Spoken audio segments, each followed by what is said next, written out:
Welcome to another episode, Pound for Pound Boxer Report, episode 251. I am your host, Michael. Joining me this week, Gail from Communities Digital News, Daniel from the Inscriber, and um, it's been a long time, to quote Wu-Tang.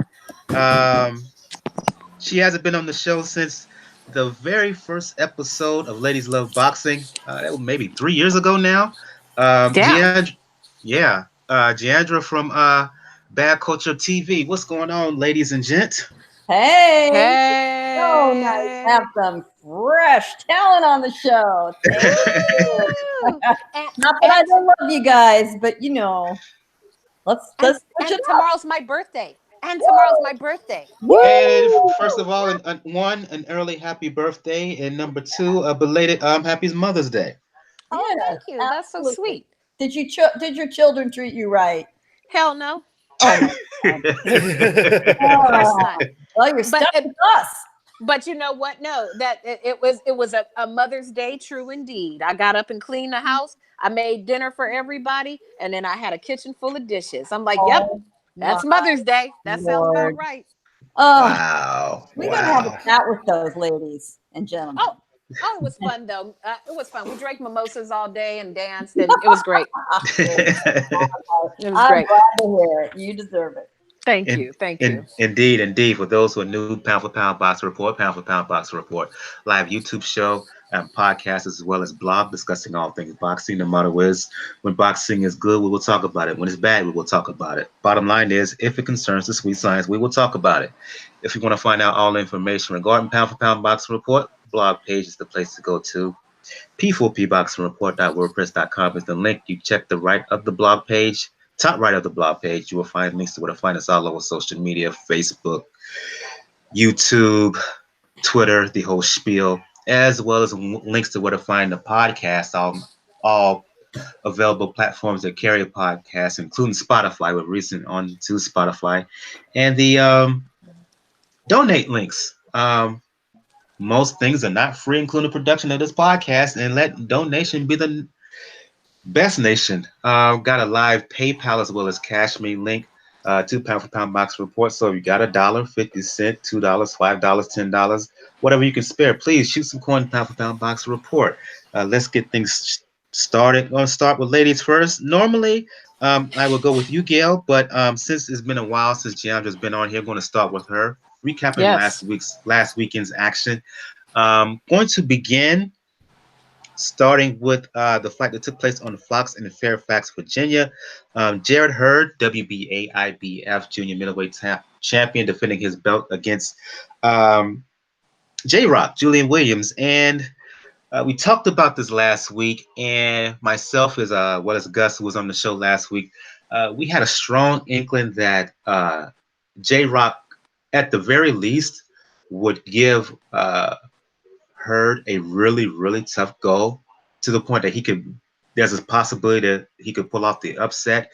And J Rock did just that, put Hurd down in the second round. Mm. And from then, my key was if Hurd could maintain his mental strength and thwart the oncoming rush that you knew you was going to get from Hurd, the physicality for Hurd, he had a terrific shot of winning because the skill set was there. And the fight played out pretty much as I expected. Hurd, he came on towards the second half of the fight, but to J Rock's credit, he stayed strong. His inside fighting was terrific uh, all night long, particularly with the right uppercut, left hook.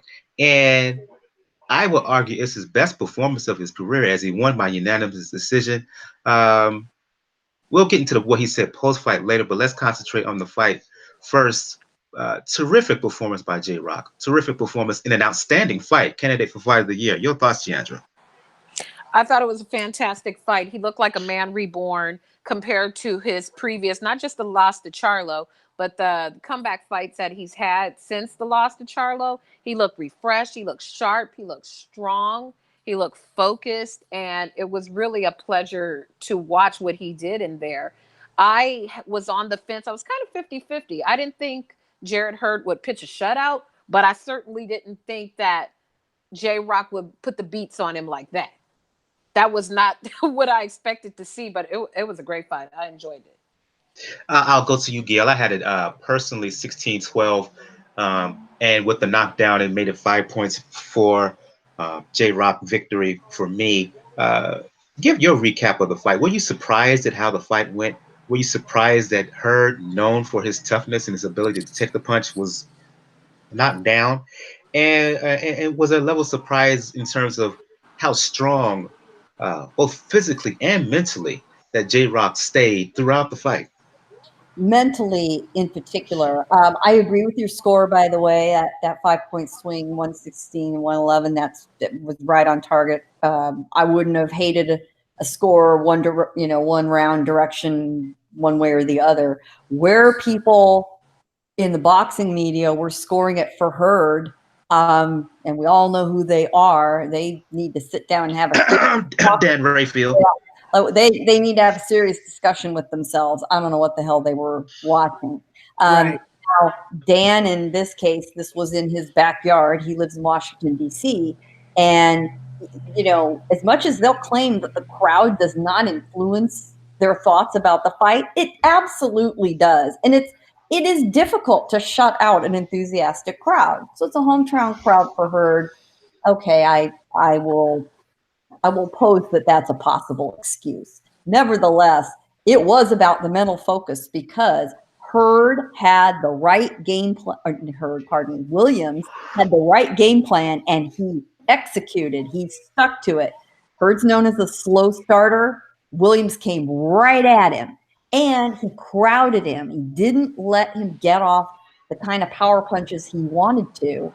And as the fight wore on, I do think it was a mental beatdown as much as a physical beatdown. I think when Hurd realized how much trouble he was in because Williams was handling him, you start to lose faith in yourself. And when a guy has never had a loss like Hurd, that's hard to take. And I know we're going to talk about that because Williams addressed the issue of fighters with a loss or two, which was a very desperately needed conversation in boxing. I could not be happier that he raised that topic, and I could not be happier to see him win. His fundamentals are sound. He got to business, and he did a great job. I'll go to you, Daniel. Your impressions on what you saw Saturday in Fairfax. Well, a few things happened to me. Like I when I mentioned in the preview, Hurd's defense is really not a defense. It's just let me get as much shots today so I could get mine. That works against people that are really smaller than him. It works against people like Ruslan Lar, who, as skillful as he is, just gave up too much size to Hurd in the end. J-Rock didn't give as much when it came to height, didn't give up as much as a reach, and for the most part, he's a responsible fighter. And so Hurd's defense or lack thereof ultimately paid the price because a lot of the shots that Hurd was trying to throw, particularly in the middle rounds, outside of the few good body shots that he was throwing, really didn't bother J-Rock that much. Like, he ate a lot of those right hands that Hurd threw rather easily. And also what probably affected more is the fact that, and this is one thing that J-Rock that I will commend him for when he gave a post-fight interview, he wasn't afraid of taking a loss. He has already done that in a fight that you could say he was technically winning when he got stopped. So you had a great situation where Hurd, as tough as he is, ran into somebody that was not only now we know as tough as him, but better skilled in an area that he could easily be better skilled at, which is fighting on the inside. Remember, Hurd was doing good inside body work on the inside, but J-Rock was able to get more combinations going, land the uppercuts, land the shots, and pretty much overall dictate the term of the fight for a good 2/3. There was like 4 rounds where Hurd pressed the action, but once you take the knockdown into account, yeah, it's 8 rounds to 4. It is 116, 111 in the end, but like I say, it's a great thing for J-Rock because it ultimately, like I say, in this age, in this post-Floyd age where everybody wants to protect their zeros at all costs, it shows that a guy that can take a loss, him, and then previously, I said Guy Estrada, that you can take a loss and still be a better fighter for it. And that's what I said remember, that's what I said last week. Hurd loses, he will be a better fighter for it. Sorry, I was on mute. We can talk future here in terms of will we see a rematch? Um, they mentioned after the fight to J Rob a possibility of him fighting the winner of Charlo Harrison rematch. Should Hurd move up to 160? But I want to focus on a couple of comments from Hurd. Well, one in particular. First of all, I want to give him the biggest kudos for giving credit to praising, I should say, Hurd's family, particularly his mother. Very sweet and sincere gesture on the eve of Mother's Day. But also, I want to focus on what J Rock said in reference to his loss to Jamal Charlo, a couple of years back. And he talked about how after that loss, people basically counted him out, said they didn't, because of that, he didn't have no chin. They didn't think he was going to make it back. And he did just that. He talked about how just because you suffer a loss doesn't mean that the career is over with. You can come back. I want to focus on that, and anybody who wants to respond to that, please do, because for me, I think in the end, what he's saying is, my impression was, we put too much emphasis on the notion of the quote unquote undefeated fighter. Let's just put it out there. Because of Floyd, it's like the pretty boy, the ramifications of pretty boy Floyd has put a bad stain, for lack of a better word, on the sport. I see Gus has joined us, and I'll get his commentary in a bit. But let's kind of delve into the notion of how in the past you got knocked for being an undefeated fighter on the way to a title because that meant you was not really tested. Now it seems like if there's too much of an emphasis on undefeated fighter, and if you lose in the interim, your career is over. And J-Rock proved that notion to be completely false. If anybody wants to jump in on that and what J-Rock was talking about, please do. Unmute your mics, everyone. He's right on target. A guy's career is far from over with a loss. In fact, it's often where the most learning occurs is after a loss, because it forces you to rethink what you're doing and focus. Let's think about this. Arguably the biggest moneymaker in North America currently is a certain Mexican fighter who, oh, guess what, has a loss on his record. Do you think anybody gives a damn? No. There are guys who can always put butts in the seats, some of whom do just fine, and they've got plenty of losses. You know, say what you will about him, but for years and years, Orlando Salido could put butts in the seats and was in crazy action fights that people loved. A guy's career is not over. And it was such a good, timely reminder from Williams to say, listen, do not abandon guys like me. Don't trash us just because we're willing to take a chance and get a loss. And then what happens, the fans are the losers because the guys at the very top, once they've started heading up there to that top A tier, they become so afraid to fight each other because, God forbid, one of them has to lose, and they think the fans are going to abandon them and they are never going to recover. We cannot have guys thinking like that, nor can we as fans act like that, or we're never going to see the best testing the best, the true fights we all want. And when we act like that, we only have ourselves to blame. I'll go to you since you jumped on Gus. I'm going to go to you with this question. This issue I raised in terms of what J Rock was talking. J Rock said about how folks counted him out because he suffered a loss, and he kind of made a larger point about fighters, the notion of undefeated, and how there's essentially too much weight and gravitas on the issue of a fighter having an O on his record, and how you just don't put fighters to the wayside just because they suffered a loss. So talk about the fight briefly, Gus, and then talk about the larger point of what J Rock was talking after the fight. Hey, Mike, Miguel, Daniel, everybody else. Mike, when sports books in North America and in Europe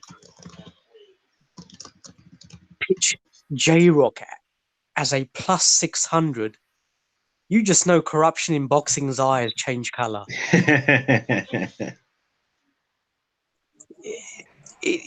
Mike, I mean, the odds not only incorporate the second part of what you're asking me in terms of what a loss does to a fighter, but in terms of his odds as well, in terms of subsequent championship fights. But that's because, Mike, the current, as I've talked about it many times on this show, this is a current generation of box rec motherfuckers who don't understand absolutely anything about boxing. They simply go on these databases like BoxRec. They look at a fighter, decide he's had a number of losses, and they'll pitch him against somebody like a Floyd Mayweather or whatever who has had, no losses, and then automatically, making pre-misconceptions, Mike. And to me, it's one of the reasons why I became, totally disillusioned with boxing. And, I couldn't really give a fuck about any of the sort of mainstream perceptions. But all right, we'll ignore all of that. I mean, you guys already know my views. But the fight, I remember a while back, Mike, when we picked J-Rock up against Charlo. Yeah, he got knocked out, but Jamal Charlo, he refused VADA testing, where J-Rock was, a proponent of, testing and sort of USADA, and even testing, 360 degrees, even under a USADA protocol. But, Jamal Charlo didn't want any drug testing. So this probably explains the reason why J-Rock, was sort of annihilated. And people just took that defeat in isolation and said, look, he's too chinny. He may be a touted prospect, but he's not going to do, he's not going to do well up against the champions because, he's a little bit too fragile. But, J-Rock had to reconstruct his boxing. It was a humbling defeat. I felt at the time that he needed a defeat like that because he was a little bit too arrogant when he was coming up as a highly touted prospect. He had effectively isolated himself because of the way he was bragging and that he was going to dominate the entire division. So a lot of the fighters were rooting, for him to lose. So I felt, in a way, Mike, it was a humbling defeat that he needed. And he went back, and I felt that the Jamaican fighter that he fought, Nate Gallimore, was an essential fight because he was up against a heavy-handed fighter, and he pretty much gave Gallimore, a boxing lesson on the inside. So I looked at that fight and I said, look, he definitely showed some ability, showed some heart, and it rebuilt his confidence. So when the Jarrett Hurd fight was made, I said, look, stylistically, this could be a fantastic fight. But I made a key distinction in my prediction video. I said, Julian Williams will win this fight if he fights Jarrett Hurd on the inside. If he elects to box on the outside and allow Hurd, who can walk him down, cut off the ring, because he's one of the best fighters in terms of cutting off the ring, you know, using his jab, his straight right hand, and in the second half of the fight, Hurd will try and target him on the inside. He will get knocked out. But if he engages with Hurd on the inside, he's got a better shot because he's more compact. You know, when you look at Hurd in this fight, I think why he lost because he took too many flush punches in the first half of the fight. And that knockdown was essential because he didn't have the physical strength because I knew Julian Williams would come in heavier at around 170 pounds. So the weight differential was not going to be as pronounced as what people were assuming. So Hurd didn't really have the strength. So Julian Williams was able to flip 180 degrees off the rope and catch him with that equilibrium shot. And the fight very much accentuated Hurd's defensive liabilities. He's not looking at the punches, and even inside the pocket, his left hand is low. Now, I'm an advocate. When you're fighting chest to chest, you're better off being square as opposed to what Jarrett Hurd was on a sideways profile, leaning to one side, which means when you've got a much longer reach, you have to arc your punches a lot more. You have to talk. So Jarrett Hurd only really had that left hand, and he was talking that punch so much. So I think Julian Williams realized that the punch that was forthcoming. So you can essentially prepare defensively for it. You can tense up your upper body, your chest, whatever, to absorb the punches. So unlike the Charlo defeat where he didn't really see the uppercut, I think he knew the punches that were forthcoming. So that allowed him to prepare for the shots and try and insulate the best he could. Hurd leaning to one side, his head at a 90 degrees angle, so he wasn't even looking at the punches. So when he was firing, overloading on that left hand, Julian Williams would come back with better, faster, shorter combinations on the inside, left, right hand, a good snapping jab with some velocity. So Hurd's, defensive liabilities, gave way. But Mike, you've also got to mention that, Jarrett Hurd only started VADA testing sort of 3 months ago. Whether that's whether that had a factor as well, there is a possibility, I heard he had to cut around 36 pounds into the quick session as well. So I wasn't worried about that, Gus, as much as I was worried from J Rock's perspective. You mentioned how big he is at the weight. My only main concern.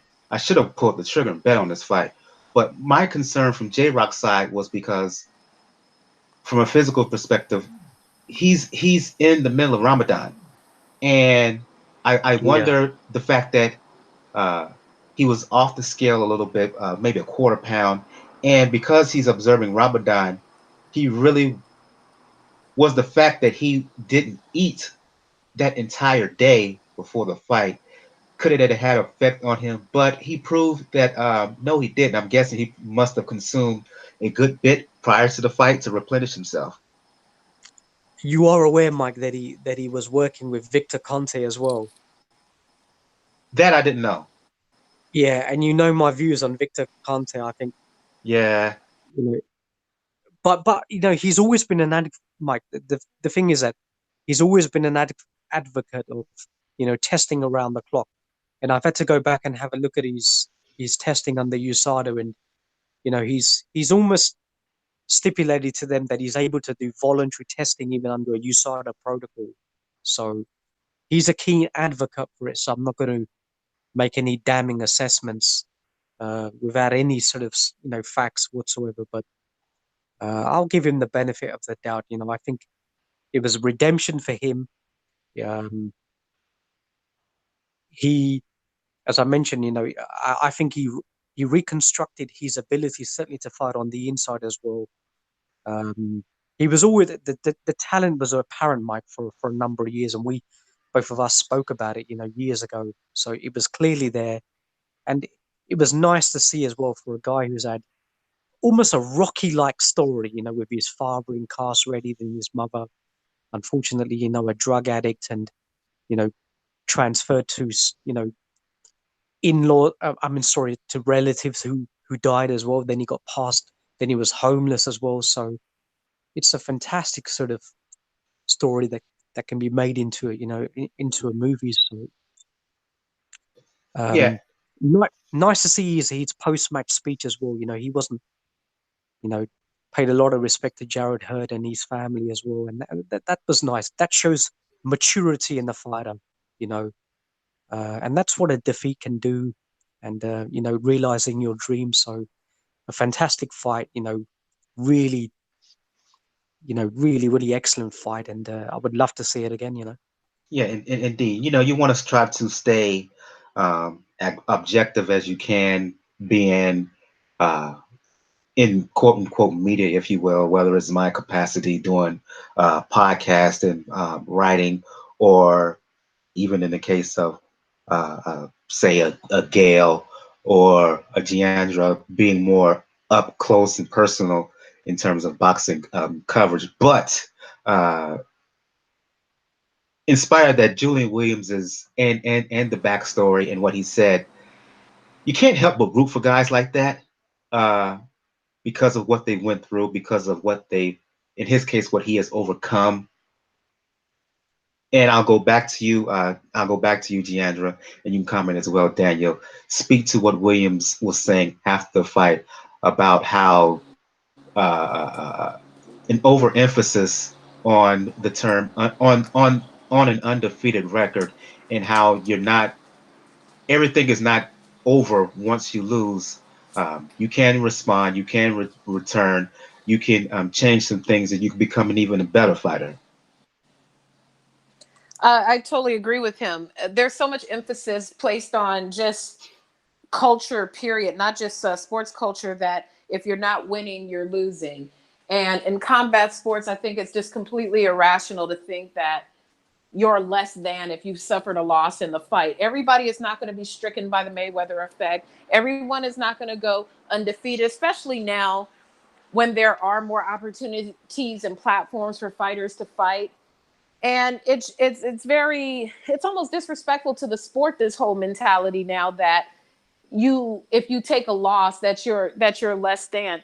The greatest of greats have all suffered a loss at some point in their career, and I like the way that Julian articulated it, especially given the severity of the fight he had just been in, to show that much humility, that much graciousness, and to send that message to fans after seeing this incredible fight. Was especially gracious to his comparator, to his competition, Jarrett Hurd, to say, don't write this man off just because he suffered a loss. Tonight wasn't his night. And I Right. don't think enough fighters emphasize that. The respect level, the emotion. To me, it was a perfect post-fight interview from both men. And I think that we need more instances like this in the sport.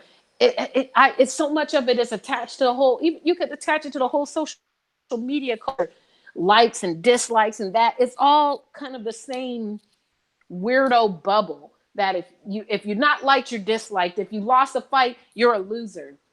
And so I'm glad somebody finally, when they had command of the camera and the mic, took the time to articulate that, because it's completely true. And the sport would be better if people developed that mentality that, okay, I took an L tonight, but I'm going to come back harder, instead of, oh, I took an L, I'm washed up. Think of all the fights that we missed out on just because people took that approach and that mentality, didn't make fights. Oh, he's not worthwhile because he lost this one fight, so we're not going to make this fight. We've probably missed out on some fantastic matchups just because of that mentality.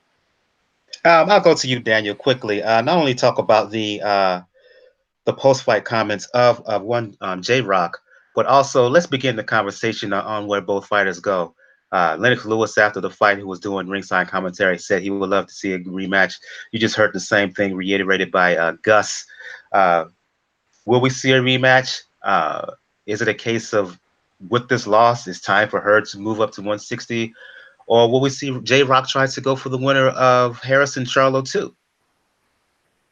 Well, as far as the comments, like I reiterated earlier, it's something that needed to be said. And because J-Rock is the perfect example of this, of what happened to him. Like Gus mentioned, he took a loss, like say, in a fight that he was technically winning, and people immediately brushed him off. And it took a long road to get back to him. It took him a little bit to rebuild a good amount of his repertoire in his arsenal. But ultimately, he came through and he put up against a fighter that, like I said, that for the most part, and his opponents was just able to outwill and outpower in the end. And J-Rock was able to just outskill him in the inside.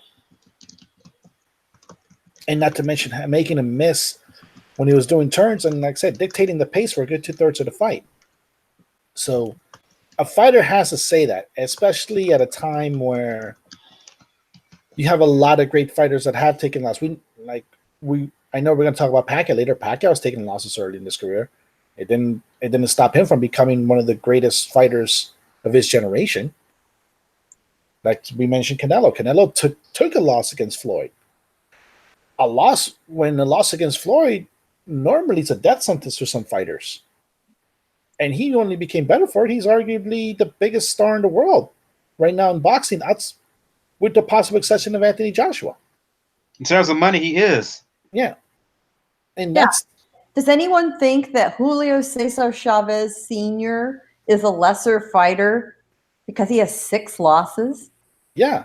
Please. No, but I bet you the average person couldn't even tell you how many losses he has.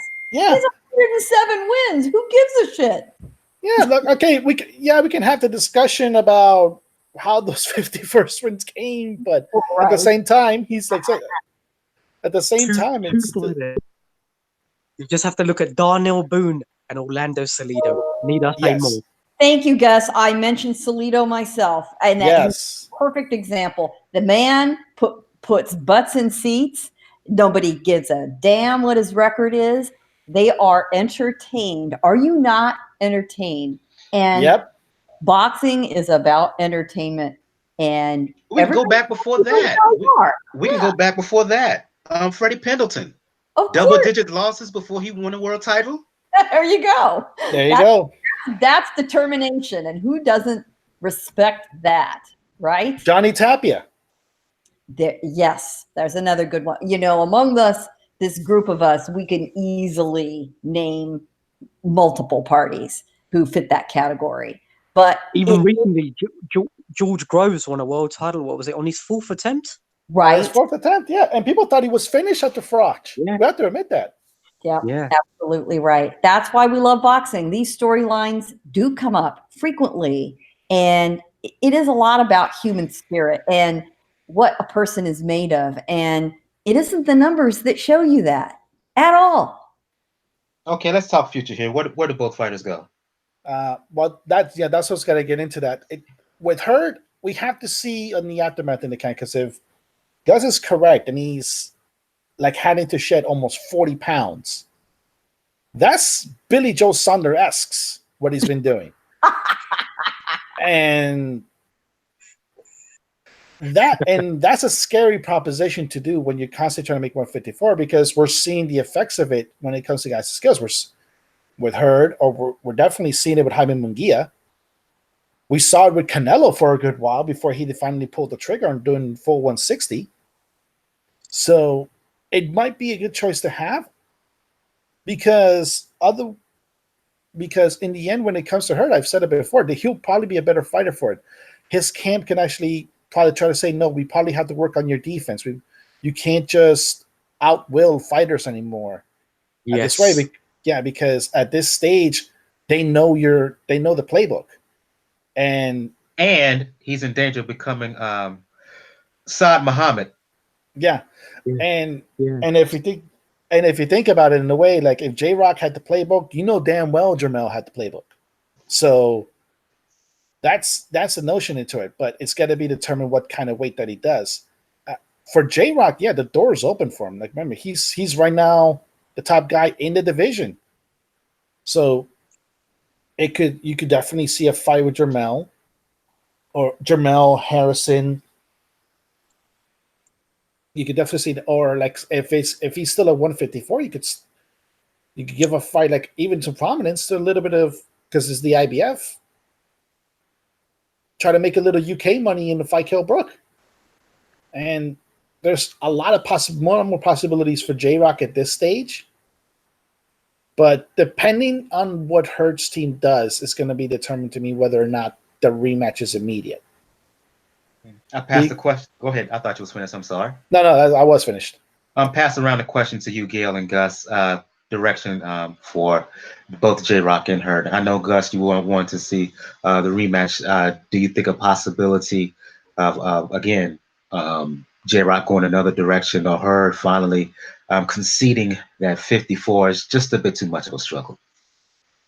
I don't think Jarrett Hurd is. I don't think Julian Williams has a choice, Mike. I think it was a voluntary defense, if I'm not mistaken. And there is a rematch clause in the contract. I forgot about that. So yeah. So, yeah, Julian Williams is. It's all dependent on Jarrett Hurd. If he decides to say that we'll proceed with a rematch, then I don't think Julian Williams he's going to be contractually liable to follow suit. Otherwise, he's going to have to. Otherwise, he can't lose the belts, but he'll be sued financially on the courts. I don't know whether they're going to go down that path. It's going to be a little bit ugly internally, but I've got no problem with them running it back. Now he could, as I mentioned, go for the winner between Tony Harrison and Jamal Charlo. I just think Tony Harrison stylistically is all wrong for Julian Williams, Mike. That's a difficult fight because he's a fighter who does utilize his jab. He'll keep range, distance, fire fast combinations, and he'll try and prevent Williams from trying to engage with him inside the pocket. But he's got the power if he does so to even fight him at that distance. But he'll try and keep it on the outside, trying to sort of slip and evade. So, but those sort of fights really need to happen. I don't think Julian is, averse to fighting them, but I think I've just got a feeling a rematch will happen. Jarrett, if he made it 152 pounds against Jason Wilburn, then I don't know how he's making the weight. Maybe that's a rhetorical answer, but I think a rematch will happen, Mike. Your thoughts, Gail? Yeah, while I don't mind a rematch, I'm not sure it's the best thing to do next until both of them get another fight. But, this might be out of their hands. I love the fact that I see Williams on social media saying, I am now the landlord of the division. I am the captain now kind of tone. I think that's great. And, there's some intriguing matchups. I think in Williams' mind, he does want the winner of the Harrison-Charlo rematch. But I agree with Gus that I'm not sure that's the easiest fight for him. I'll tell you, I would love to see him fight someone like Jesse Vargas, who has a belt, who I think he could take him with. I think he could take him easily, frankly. He could beat him on the outside or the inside. That's a no contest. That's what I think, and that's a fight that would be well promoted and is doable, I think. There's that question mark of what's going to happen with Jaime Munguia. He could beat Munguia at this stage, and it might be for him the perfect time to get after Munguia while he's still got some skill issues to sort out. But I'm not sure Munguia is going to want as long as Robert Alcazar is Munguia's trainer, J-Rock beats him easy as well.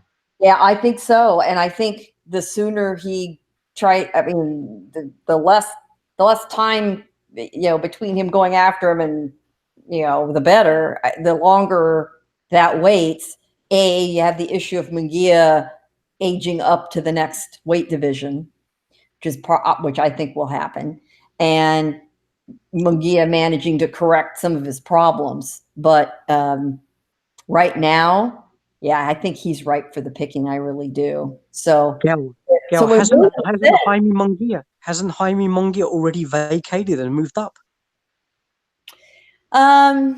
That's a good question. I know he's talked about it, and maybe that. I've heard it's actually happened.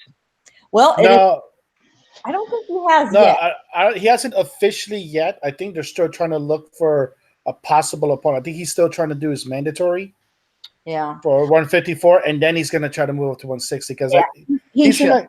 he's in the Canelo right now stage in the part where he's trying to stay at a weight where he's become dominant, but it's reached a point where it's doing damage to him. So, And at like, 20 and at 22, if he's already having trouble making that weight, he's gonna struggle hard soon, and soon he's just not going to be able to do it. But if he thinks Yes. he can, crank out maybe one more fight, but hey, maybe they all move up, in the next 3 to 5 years, and they all meet at 160, and that'd be a lot of fun. When the current guard ages out, these guys will be ready to take that division over.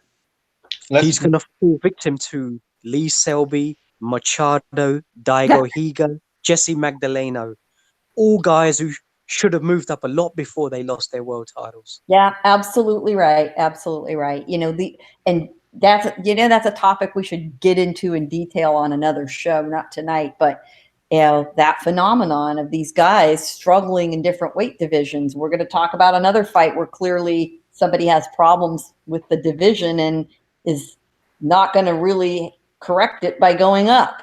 So we'll leave that discussion for later. Yeah, speaking of that, let's move over to that fighter in that particular card, doubleheader that took place in Tucson, ESPN card. Miguel Berchelt fighting Francisco Vargas in the rematch. Berchelt stopping Vargas in 6 rounds, and Emmanuel Navarrete, a rematch with Isaac Dogboe. Dogboe got beat up the first time. He got beat up again, losing this time via 12-round stoppage. Let's start with the Navarrete fight and Dogboe. I'll go to you, Gus. And you have to like Dogboe as a person, good kid, but you could see this result a mile away. It got worrisome watching that fight after 6 rounds. From a technical standpoint, he didn't have a clue. Navarrete, to me, he's not the most technical fighter in the world.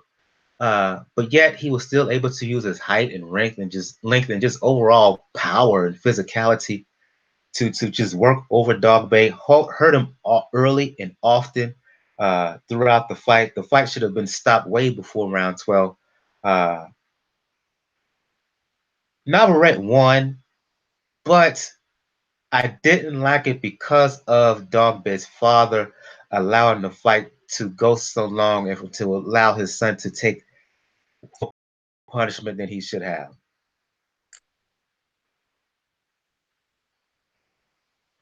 Are you there, Gus? Yes, yeah. Mike. Regarding this fight, I mean, I had to educate a hell of a lot of the boxing YouTube on this because they just place too much emphasis on the physical disadvantage that Dogboe had, but they don't really understand as to how he became a world champion and why he wouldn't be able to overcome Dogboe. Now, look, let's go back to the Magdalena fight. Now, look, Dogboe we know is 5'2". Yep. Magdalena was a bigger guy, but why Dogboe was able to beat Magdalena and how to beat Dogboe is essentially the same way how to beat Chris Eubank Jr. Yeah, I'll explain. Magdaleno is an 80% power puncher. He doesn't have a jab. He's essentially a counter puncher that likes to rock back on his front foot. So he's looking to instigate his attack with his big booming left hand. Now, that caught Dogboe in the first round and he was dropped, but Dogboe recovered and he landed a counter right hand when Magdalena was trying to fire his lead power punch right hand, not trying to set it up behind the jab. So Dogboe didn't really have to shift his feet at all. Now, Magdalena later on in the fight, he elected to plant his feet, stand his ground up against the ropes. So Dogboe who's essentially a brawler who likes to get chest to chest, it was easier for him to navigate inside the pocket because there's no jab raining down on him. So he can perhaps take the first punch, partially block it, come inside and start teeing off with shorter compact punches to Magdalena's body. And Magdalena didn't even want to move off the ropes, so he was pretty much a sitting target. Now, up against Navarrete in the first fight, we saw not only is a fighter who does utilize a jab, but he has, 5-inch height, he has the reach, but he's a fighter who understands range, and that's the key. He'll break range. Whenever Dogboe would try and get inside, when he would try and scuttle on the inside to try and land his combinations, he'll fire down with his, good jab, realize that Dogboe, with his fundamental flaws, he has to lunge in because his reach is so short. He has that Manny Pacquiao type of, physical disadvantage where he has to lunge in. So Navarrete was cute enough with that uppercut, and that uppercut was beautiful in the first fight, but it was even better in this fight because you see what, confidence does to a champion. He was even better in this fight. He knew that Dogboe would have to come on the inside. So in this fight, he probably threw less jabs than he did in the first fight, but he resorted more to power punches and especially the uppercut. Dogboe's problem, Mike, was that it was not a case of conditioning, bringing in a nutritionist. It's a case of a stylistic nightmare plus fundamental flaws. He's got no defense and he takes punches flush with his head, plus he's lunging in. So he was an easy pickings for Navarrete, who was even better in the first fight, gave him a comprehensive beating. The fight definitely should have been stopped a lot earlier. Had Navarrete started working the body, which he really didn't do in the first, second rounds, then the fight would have ended in no more than 7-8. Dogboe really had no answers. Navarrete is actually an underestimated boxer. But as I mentioned in the prediction video before, Mike, I've seen 2 or 3 fights where he can fight in the pocket. He can fight against Juan Jimenez of the Filipino fighter. He was fighting laterally around. He's got good feet. He can break range. Go back. Try and get a shorter fighter to start re-navigating inside the pocket and just pick him off at long range. So a good fighter, very underrated, but Dogboe, he's going to have problems even moving up, Mike. He's just too short with no defense. I'm sorry to say, but he needs to get away from Paul Dogboe, Mike. He needs to go back to a defensive trainer. He needs to reconstruct, understand, a defensive sort of high guard, moving the head, just a complete reconstruction, Mike. Yeah, overhaul. In short, I'll go to you, Gail. You echo pretty much the sentiments of Gus here because, that was ugly.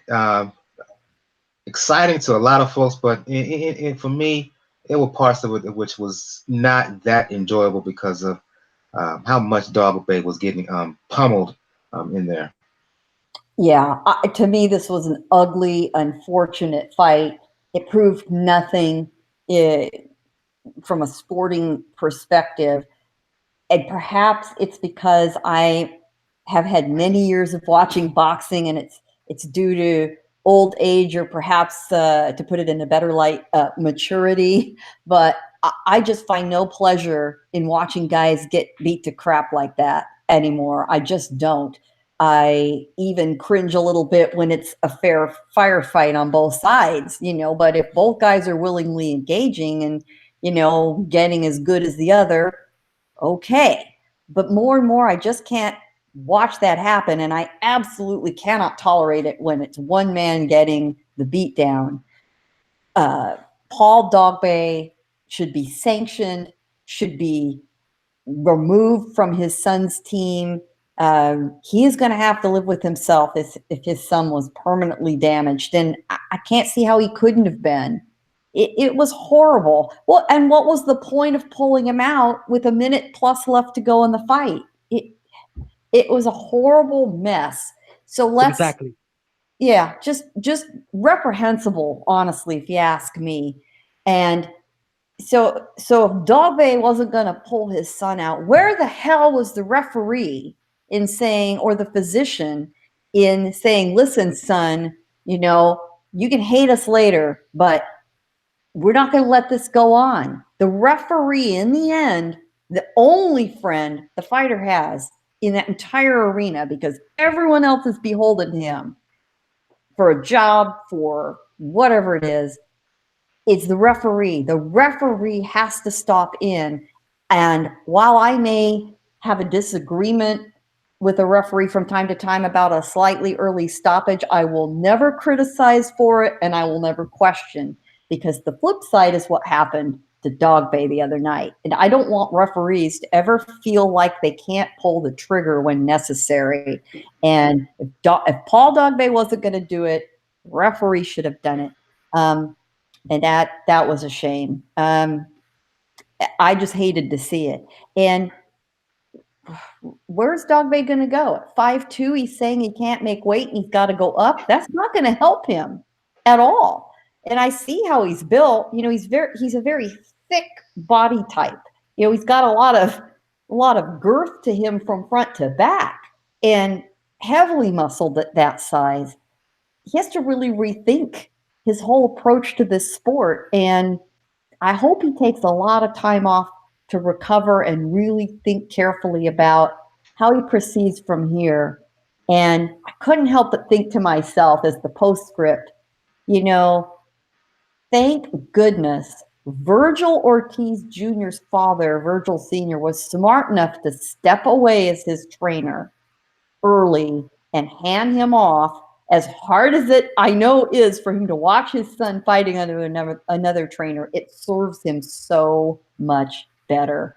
And it would have been so much smarter for Dogboe's father to do that 2 or 3 fights ago at the very least. I'll go to you, Daniel. Your reaction. Oh, that was a mess. That fight was just an utter mess, because stylistically, it was the same thing you saw in the first fight, but even worse. Because you saw little to no adjustments for Dogboe. He was getting a bit more inside, but Navarrete was still going to be able to pivot, still able to move from side to side, and still be able to hit him at will, both on inside and on the outside. And it became pretty bad to watch, because ultimately it was not going to be a situation where Dogboe was going to have a chance to win. The problem was it's in the corner. And I'm going to go to the 9th round. When he's at the corner and Dogboe's father is telling him, I'm stopping this. You're getting hit too much. You're not making any adjustments. He was listening to doing the right thing. And then he sends him out. Yeah. Like it's a motivational tool. Like you literally cannot do that.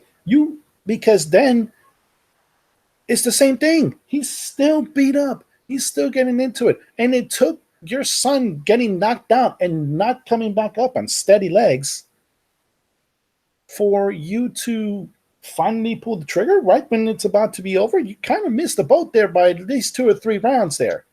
So that's very bad into it, but I echo the sentiments of Gus. I just echo the sentiments again when it comes to this. Dogboe's father has to step away. He has to step away. His son, luckily, is still young enough where he can still retool, still learn good defense, head movement, better pivoting. He still has a chance to learn it.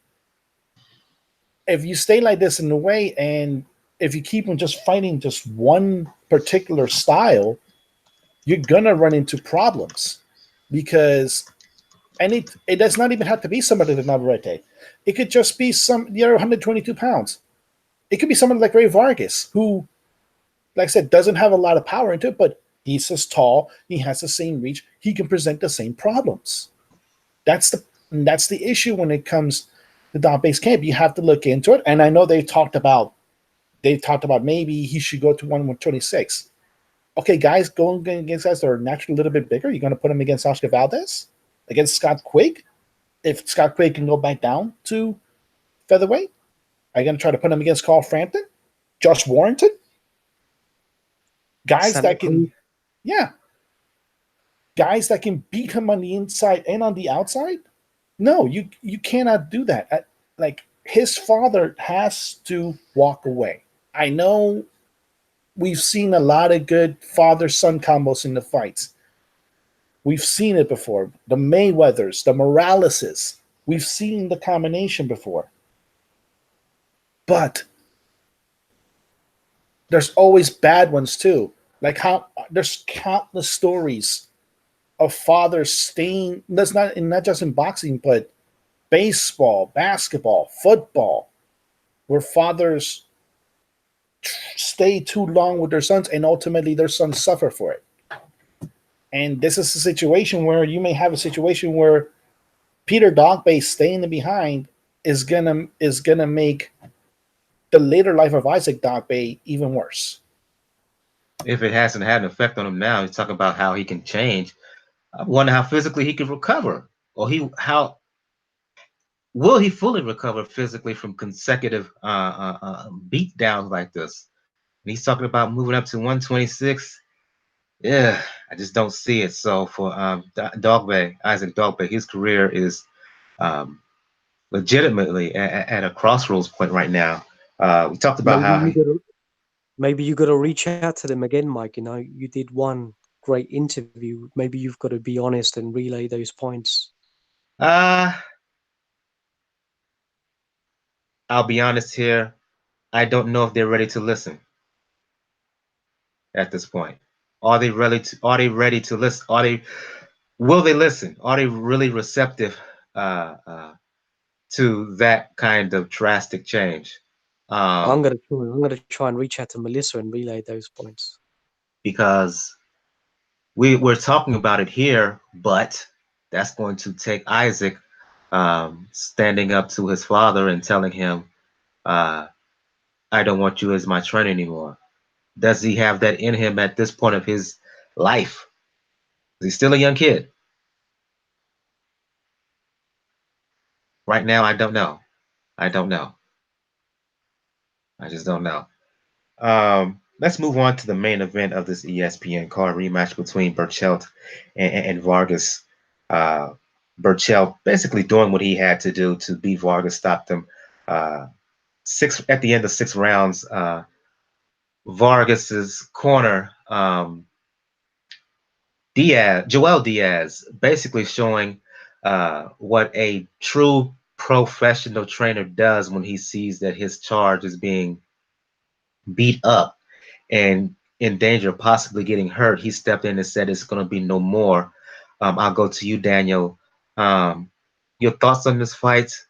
In watching Berchelt, he won, but they're talking about him fighting Ito, who's a WBO champion at the year, and Vargas is talking about cleaning out the division before moving up and fighting Loma at 35. I'm watching this. He was dominant, but I saw some flaws in there that could leave him really susceptible against the elite fighters at 130, and especially against 35 against the likes of Loma. He was dominant as far as like a punch output and as far as activity compared to Vargas, but Vargas from time to time was able to get him on the ropes, was able to land body shots, was able to land straight rights, because the unfortunate part of Berchelt, he does stick his chin out a little bit when he's fighting. And Vargas is able to land. Now, like you mentioned before, and I mentioned on Twitter, like Joe Diaz did what Peter Dogboe wasn't able to do. He looked at a fighter and he saw that there was a point in no return where, as good as Vargas was trying to do, and he was having success from time to time, he was not going to win against Berchelt. It was just going to be a repeat of the first fight. And The only solace that you can take is the fact that Vargas didn't get cut in his eyes; he got cut in his nose, which means, like I said, he doesn't incur much more eye damage. But this is also one of the things that Vargas shows that he's a mature fighter. He didn't try to fight Joe Diaz. He didn't try to say I could continue on in an interview. He just accepted it. He said, like, my corner did what they're supposed to do. And that's all you can ask for if you're a fighter and a trainer, like that you do what you're supposed to do.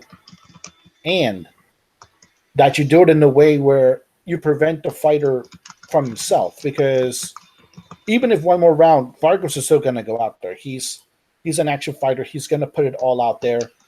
And unfortunately, it would have wound up being worse if they would let it continue. But like I mentioned, Joe Diaz is one of the best trainers in the country, in the sport.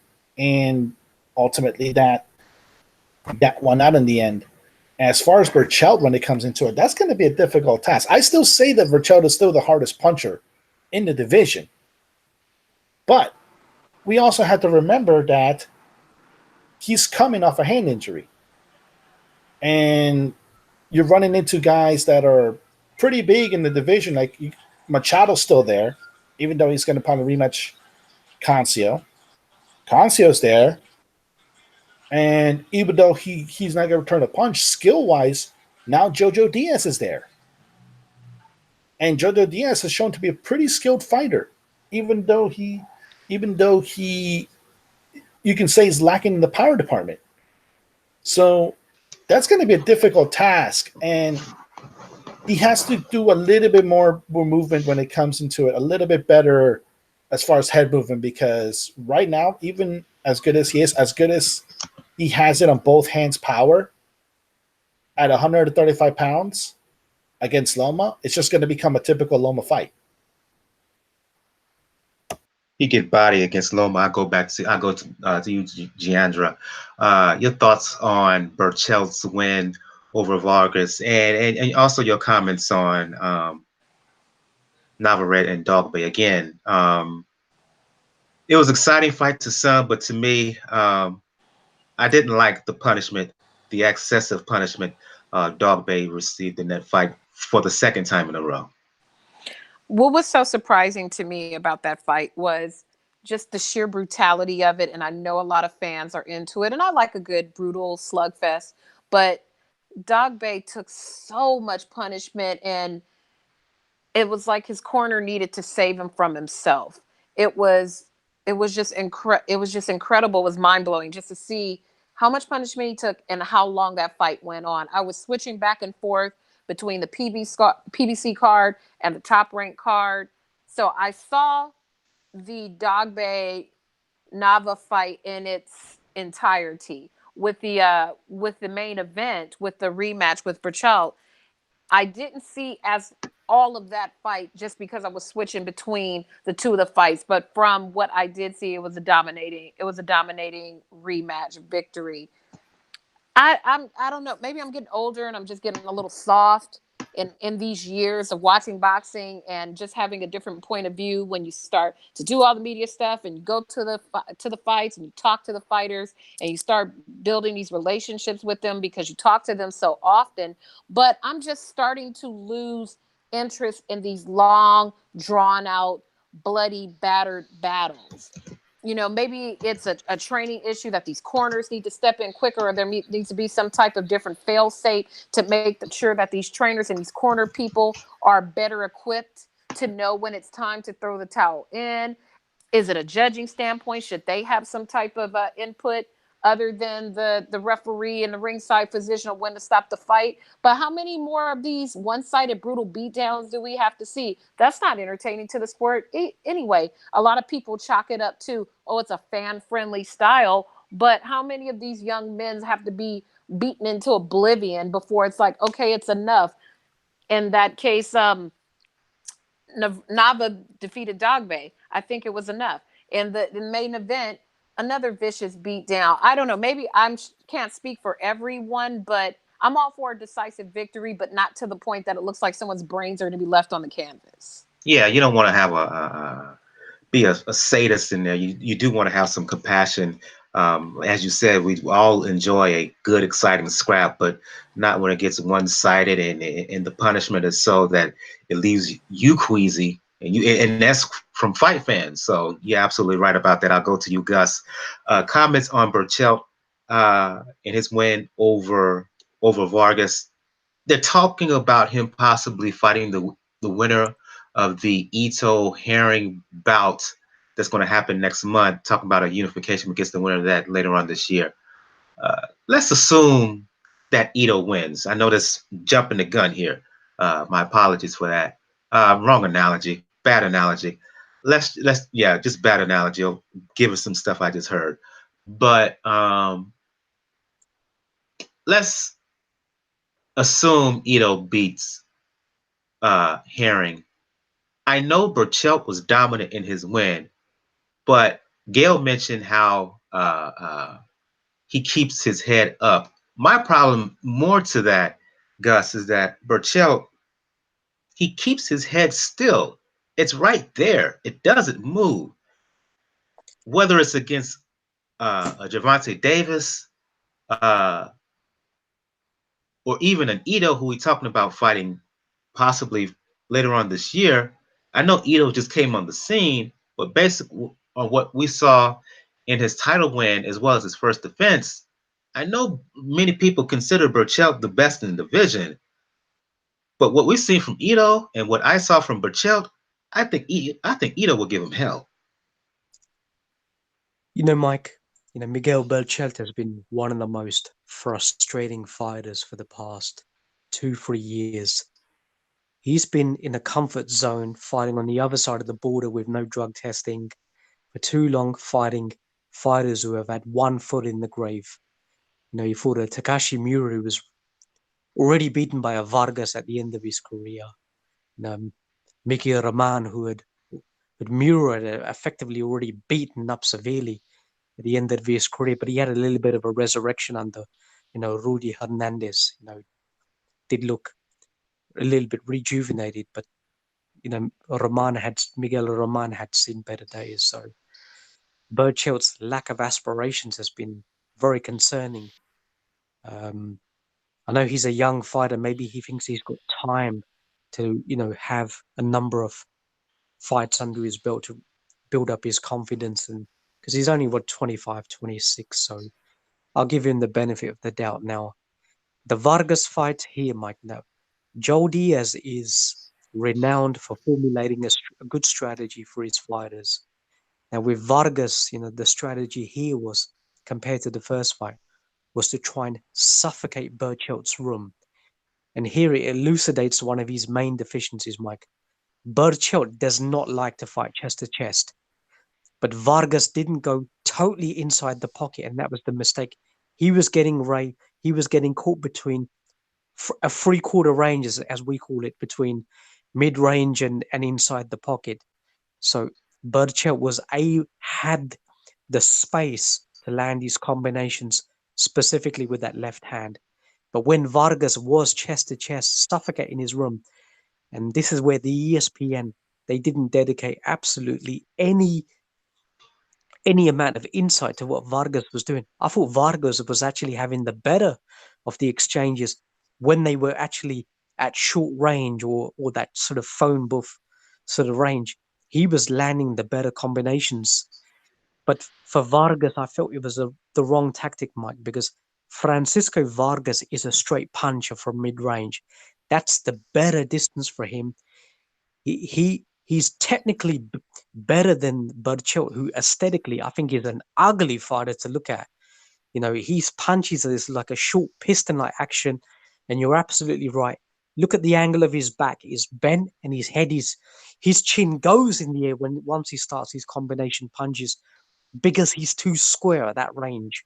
So he doesn't pay any attention to his upper body. He doesn't really bend at the waist, try and chuck his chin down. And I think a fighter like Machado, who executes that right hook from a southpaw angle around his left hand, I thought Machado just had that punch that would just take him out.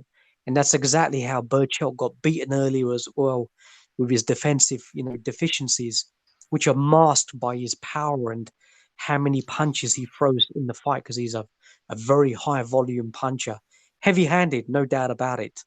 But there are a lot of deficiencies that he's been able to get away with fighting these fighters who have already shot Mike, long shot wound fighters. So enough is enough. He needs to start fighting unifications now. Top Rank or whoever the fuck is promoting him, with the Zanfer is still his main promoter. But if ESPN are promoting him now, they say, look, you've had 4 or 5 defenses. You've beaten these guys you've already beaten before. So Masayuki Ito, if that's a fight that should be very easy to make. Ito will give him a lot of problems. Ito will give him that pressure, even at short range. And he has a good jab right up the Yeah. middle where Berchelt is vulnerable. See, Vargas's head, his head was at the wrong angle when he was fighting inside, because, as I said, Vargas, that's not the best position for a straight puncher. His head is too straight when he's fighting at that range. And he wasn't, as I said, he was at that 3/4 range. So he did, I couldn't really, I was getting really pissed off with Francisco and saying, look, get away, go back. If you remember the first fight, Mike, people thought it was a one-sided beating. No, it was not. Vargas actually had the better. Vargas had the better of the earlier rounds, and he came back and won the 7th and the 8th round before getting stopped. Ultimately, I think it was in the 10th. So he was actually getting better after the beating he was getting, because Berchelt was he resorted to fighting laterally. He wanted distance because he understands he's better off with that distance, so he can actually use his sort of longer arms to fight those combinations once he's actually got space. So Berchelt is literally telling you that he has a deficiency at that short range. So Ito should pick up on that and say, look, I'm going to suffocate you as well, but this time I'm going to come behind my jab and I'm going to give you better angles. And I think he's got a great chance, Mike. I think he's got a good jab. I think Ito is getting better. I think he's starting to get angles in his work as well, but he's not too greedy inside the pocket. He will break range and say, look, I'll come back. He fires that strange combination where he does that double right hand, left hand. So he will vary his punches from the outside as well. So that's a good fight. And, let's hope Ito won't be. Remember, Top Rank just brought him over to get beaten up by that kid last time. I can't remember his name. Diaz, I think it was. So, Christopher Diaz, yeah. Yeah, so he's already surpassed expectations, but with no amateur career, Mike, he's getting better professionally fighting. It was just that lack of experience he had, but I think that's a genuine 50-50 fight, Mike. Indeed. Jandra, she had to dip out.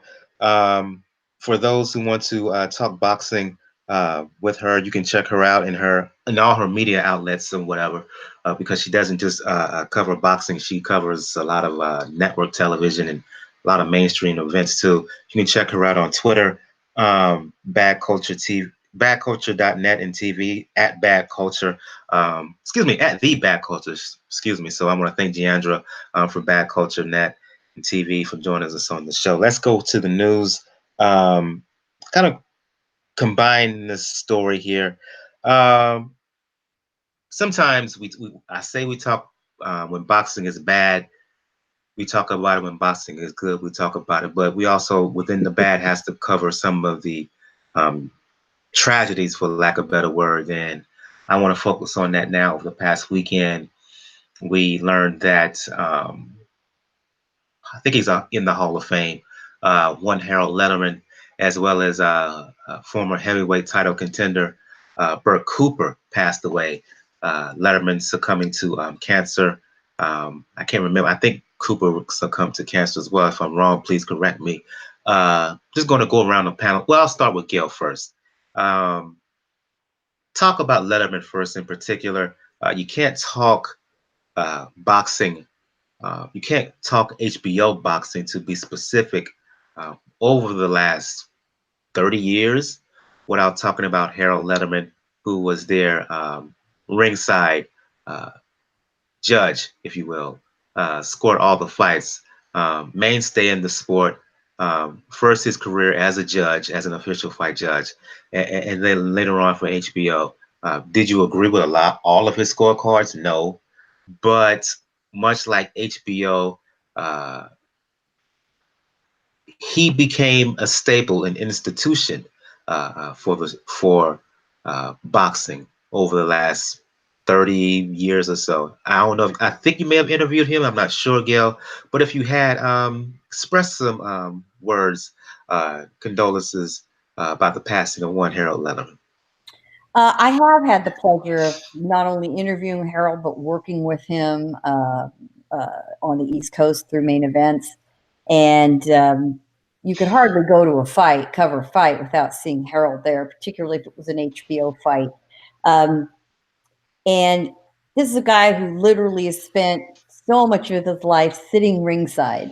And, you know, there just might as well have been a chair with his name there, and you would have been welcome anytime for any fight, for any reason. He joined HBO Sports in 1986, and he was really the first live broadcast ringside scorer, which is, you know, we think about that as just a natural component of a fight broadcast, but Harold was really a pioneer in that way.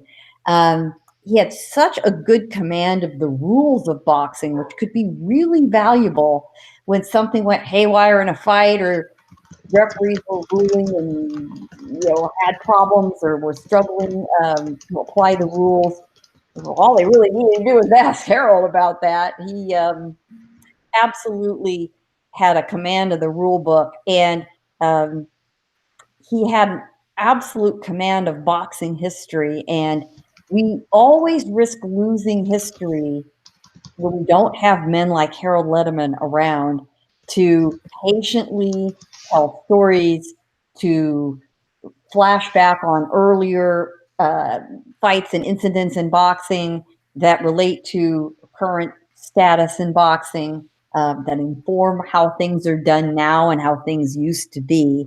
And he would sit down and gladly, patiently have a conversation with even the newest person to the sport. In fact, he relished being a teacher, really, to me, one of his finest roles.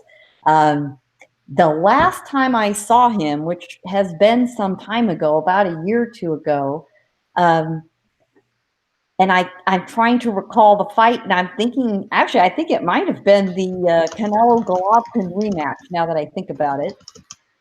I spotted Harold, and of course, he, you know, always had a line of people I would talk to in a media center or in a gathering.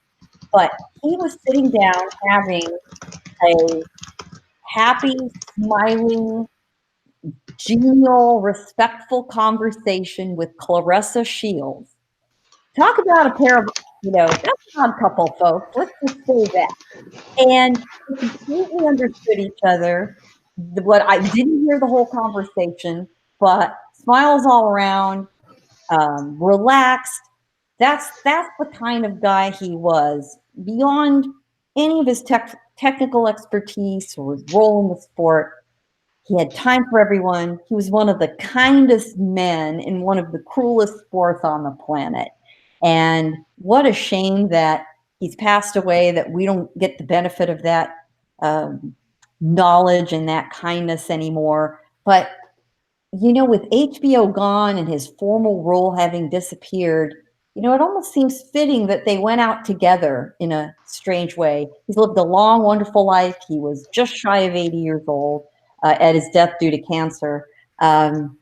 He leaves his wife behind, and he leaves two daughters behind, one of whom we know very well, who's a very high-level judge herself, Julie Lederman, and one of the best female judges and one of the first in the sport. Clearly has got her dad's DNA. So I was extremely gratified that within a few hours of his death, both the top-ranked ESPN broadcast and the PBC Fox broadcast both honored this man without regard to the fact that he had been so identified with HBO, and boldly credited him as being wedded to HBO, credited HBO Sports. That is a classy thing to do, and good for them. Indeed, I'll go to you, Daniel, and you can comment as well, Gus. Some comments on the passing of Harold Lederman. I think people can put it best into it. It's true. Like you didn't always have to agree with scorecards. He kind of needed a formulaic. He always went with the puncher. He always went with the guy that looked like he'd press the action. But as many people have stated, as many people have looked at it before, he was more known as boxing's biggest fan. And there's countless stories in this area in Northeast where he will go to club fights. He would go to regional Golden Gloves, charity events, things that like you see nobody of his stature can do at this point. But because he just had a genuine love for the sport. And you can tell he actually liked talking about it whenever the scorecards. And ultimately, that's one of the things that you do see a little bit missing. I did feel a little bit when in the PBC fight with Larry Hazard, and whenever they try to get somebody in the DAZN fights, it just doesn't come off as much. Even though they sometimes the scorecard might be a little bit better, but it is a true loss. Like I said, cancer's a bitch, and it leaves a gaping hole in a lot of things. It's one of the last real remnants of HBO as like the old institution for the HBO, the old institution for it. Because you still have Go ahead. no, because you still have people like Lampley, you still have people like Kellerman, Roy Jones still out there, but he, along with Larry Merchant, were the true institutions. Him, Lampley, and Merchant. And to see one of them leave, it's just sad to see. I'll go to you, Gus. I know you're over in the UK. I don't know how much HBO boxing you were able to watch, but for the HBO fights that you were able to watch, some commentary on the passing once again of Harold Lederman. You know, Mike, it's kind of weird because in the 90s and the 2000s, I used to go to a bar and talk boxing with like a 70-year-old old Irish guy, and I used to actually call him Harold Lederman because Harold Lederman was very much like that, and somebody who was who you could find in the New York bars, just talking boxing with the sort of average man.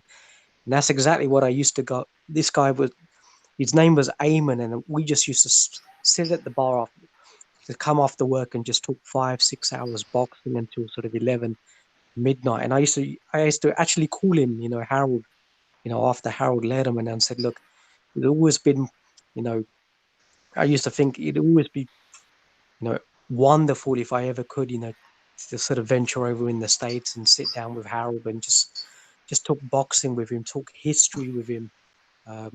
Yeah, he had an encyclopedia of knowledge on fights. He made a lot of sort of short documentaries, which I've watched over the years, Mike, where he actually talked about a lot of great fighters. And I think he did one particular theme where he was talking about fighters from. He was talking about Dick Tiger, fighters who I was really interested in, and fighters from the Philippines as well, who were coming up over the years, who fought Sandy Sadler. So it was always a point of going back and picking up the names of some fighters, so you can go back and try and do some research and go back and watch their entire sort of back catalogue if you can find it. So. But unfortunately, people just focused a little bit too much attention on, scoring, and we know scoring can be a little subjective, and people just start, far too much criticism.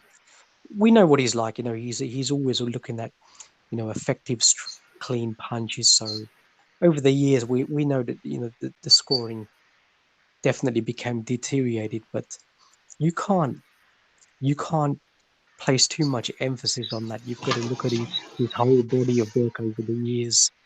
Um, but I've always been a fan of HBO boxing, like over Showtime. So I have watched a lot of boxing and looked at his scorecards over the years, and a lot, certainly in the '80s, a lot of the scorecards were he was on point, absolutely. But I had no idea that he was actually suffering from cancer. So in the last few years, to still have that dedication to still be on the telecast in the midst of having chemotherapy and having under treatment, that's a testament to the love he had for boxing, his passion. And it's great to see that his daughter is now taking the mantle, and she's becoming a recognized and a competent judge in her own right. So you have that the continuity in the family. So yeah, surprised, Mike. It just came out of the blue, and I definitely felt it, man. A very sad loss to boxing. Um, sincere condolences to all of his family and his close friends as well. And somebody, yeah, I would definitely remember going Yeah, forward. absolutely. A quick word on the passing of Bert Cooper, known for his exciting fights that he gave both Evander Holyfield and Michael Moore in defeat. Holyfield in '91, Michael Moore in 1992. Quick word on the passing of one Bert Cooper. Collective from anyone, please.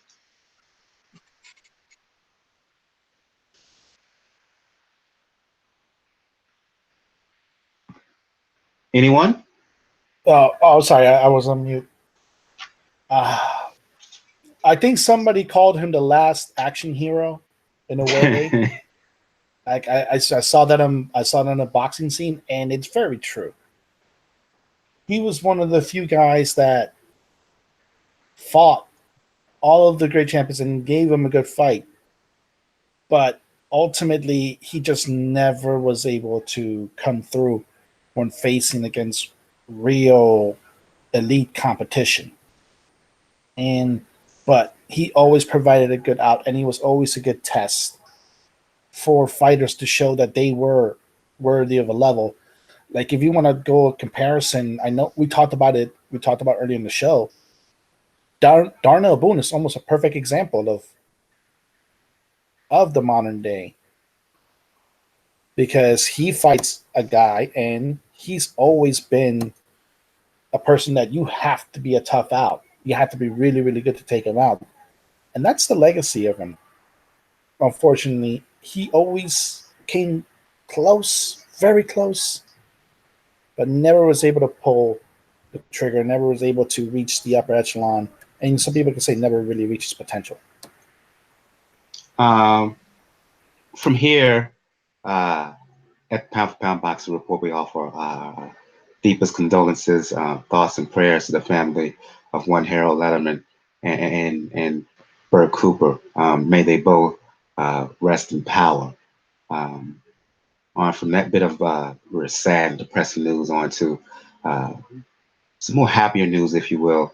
A few shows back, we talked about the possibility of uh, Keith Thurman and Manny Pacquiao getting in the ring in July. It turns out that the fight is signed, official. It was announced over the weekend. I think during the broadcast of Hurd, J Rock. I'm not sure. Might have broken before that. I want all of your reactions to the fact that we will indeed see one-time Thurman and Pacquiao get it on. Well, this was telegraphed in a big way at the Pacquiao and Broner fight. It was discussed there. Thurman was there. Forget the distraction of the fact that Floyd was there too. Um, you could see this coming from a mile away. I don't think it's a big shock to anybody. I will give them credit for getting on with it, getting it signed, getting it done, not dicking around, frankly, to get it on the books. It's very smart of PBC to announce it during a broadcast fight where you've got a lot of casual fans watching who are sure to be interested in this. There's proof of the power of Pacquiao to still draw a crowd, still put butts in the seats, still have fan interest. Yeah, he's 40 years old. He still can't run for president of the Philippines for 2 more years. They got to find something for him to do. And if Pacquiao's ever going to fight Thurman, now's the time. Thurman did not look good in his last fight at all. And we're going to have some question marks about Keith one time, sometime, maybe once in a while time, until he gets in the ring and we see where he's come from since his last fight. So there are reasons to see this fight. As we frequently say on this show, you can all say it with me together. I don't hate it. Yeah. I go to you, Gus, and then you can follow up, Daniel. Your reactions to the fact that Pacquiao and Thurman is official. Excuse me. Mike, I'll keep it short, but I'll come from an obtuse angle. Let's be explicitly clear. The signing of this fight, or the sanctioning, whatever, has absolutely nothing to do with the WBA's consolidation policy, which they announced 4 years ago in getting these regular and super world champions to fight one another so they can phase out the regular belt. For all those people that are giving the WBA credit, it's got nothing to do with that whatsoever. It's got to do with the WBA realizing that this fight is going to be a pay-per-view fight, and Manny Pacquiao is still a draw in the United States, even under the PBC. So it's an opportunity for them to make a lot of money on the sanctioning fees. There you go. And Keith Thurman wanted this fight because, let's face it, he's been desperate for a pay-per-view fight. So he's almost had a U-turn of his angle, saying, what was his comment when the PBC was announced? I'll never fight on pay-per-view ever. Do you remember that comment? That's right. He did say that. Yeah, so how life can change a number of years later, when you get married and you've got a child. So never say never. But I'm not angry, Mike. We mentioned that the money was too great in this fight, so it would definitely happen. Gao is right. It's a good opportunity for Manny. Keith, whether his heart is still in boxing or he's looking for one big, major pay before he decides to, go back and live on Mount Kilimanjaro.